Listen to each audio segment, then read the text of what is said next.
All right, here with us now, the daughter of former Vice President Dick Cheney and former Principal Deputy Assistant Secretary of State for Near Eastern Affairs, Liz Cheney. Liz, good to see you.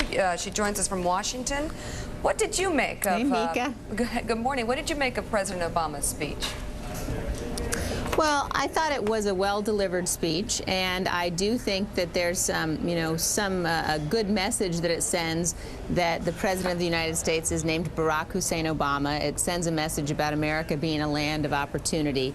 But I think it missed some fundamental points. I mean, I think that, if we lived in a world where, terrorism and the slaughter of innocents and Iran's hegemonic, hopes for the Middle East could be met, could be defeated, could be dealt with, by sort of hand-holding going forward, then we'd be in a much simpler environment. But these are very, very tough issues, and I was troubled by the sort of extent to which I heard moral relativism. I heard the president talk about Iran as though we've done some bad things to Iran and they've done some bad things to us, but now we just need to really get together here to go forward, rather than acknowledging the fact that Iran is the world's largest terrorist sponsoring state, that they really do have these hegemonic ambitions for the region.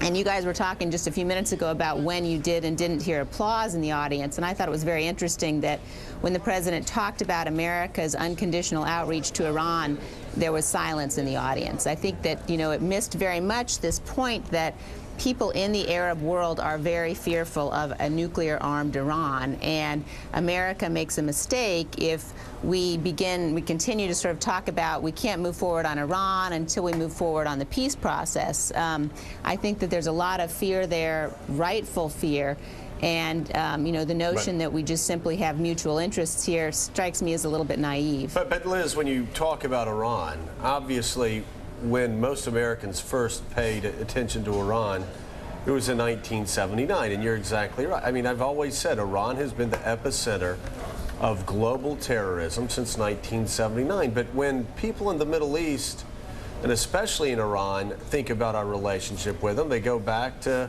when we overthrew a democratically elected president of Iran back in 1953. Of course, I talk about Mossadegh. Is it not important to say we've made mistakes in the past, and we acknowledge those mistakes, but you must acknowledge the mistakes that Arabs and Iranians have made? Well, I think it's a complicated issue, obviously, Joe, and I don't have any problem with America acknowledging that we have had a less than perfect history over the last more than 200 years. But I think it's much more complicated than that with Iran.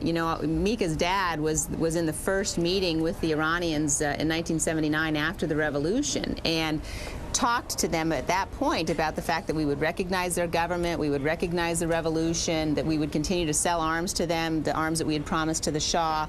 We've been engaged in an effort to reach out to the Iranian government now since the revolution. And, days after that meeting back in 1979, they seized our embassy and took our hostages. So I think that it's a very difficult situation, but the point that I would make here is today in the Arab world, you've got a situation where we have real allies, and they would like to see us stand up against Iran rather than act as though we're sort of going to be reaching out to them unconditionally. And it's very important to understand the message that it sends, too. Many times things that Americans do in the Middle East, we don't intend to have be indicative of messages, but, messages are sent. And reaching out unconditionally with sort of no timeline, no threat of military action if the unconditional talks fail, can be viewed very easily as a sign of weakness. The other interesting thing in the speech, I thought, was there were a couple of things. One, the president had a line where he talked about in our sort of new global order, no nation or people should be held above any other. And that struck me very much. The last time he went abroad, he was asked this question about whether he believes in American exceptionalism, and sort of skirted the answer to that. But it seems to me that, an American president standing anywhere outside of the United States saying no nation is above any other, ought to sort of bring that question back up again for people. All right. And then finally,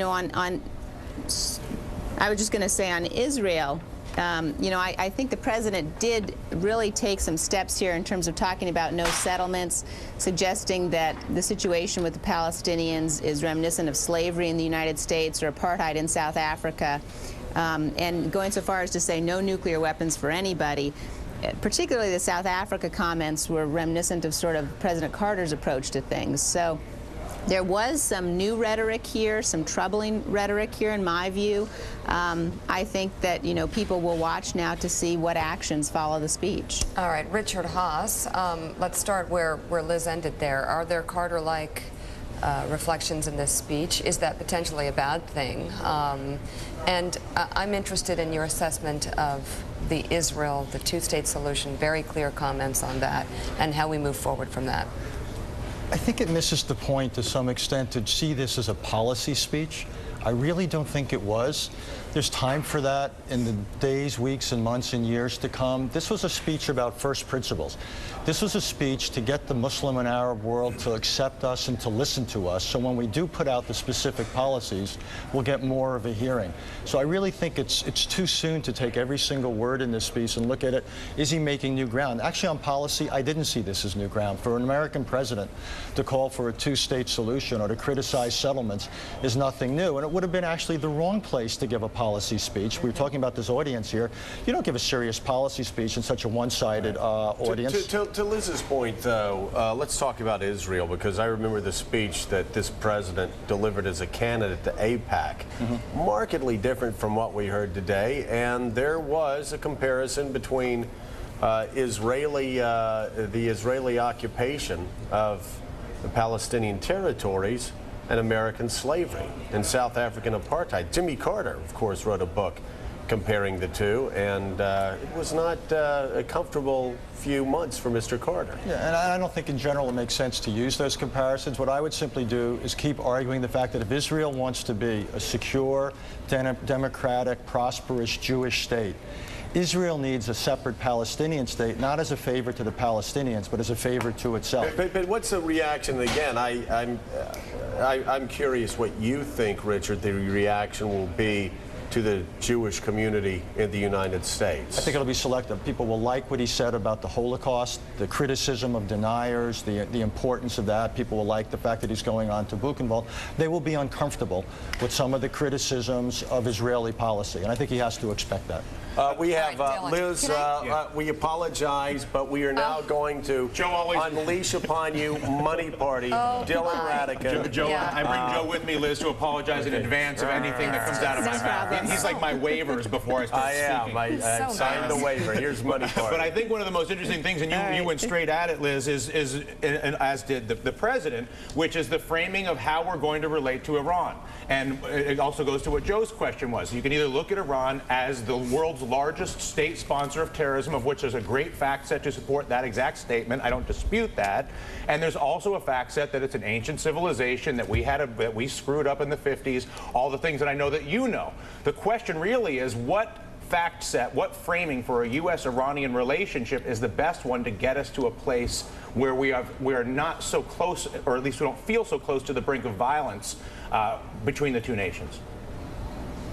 Well, I guess I would say it's sort of more up to the Iranians than it is up to us, and it depends more. The history is very important, but I think you also. What can we do to help them? I think what we can do is be realistic. I think it's very important to be realistic, and I wonder, Richard and I may agree on this. I mean, I think that if we're going to, and first of all, I was left a little bit unclear from this speech about whether or not the United States policy is still that Iran will not be allowed to obtain a nuclear weapon. I didn't hear those words. Sure.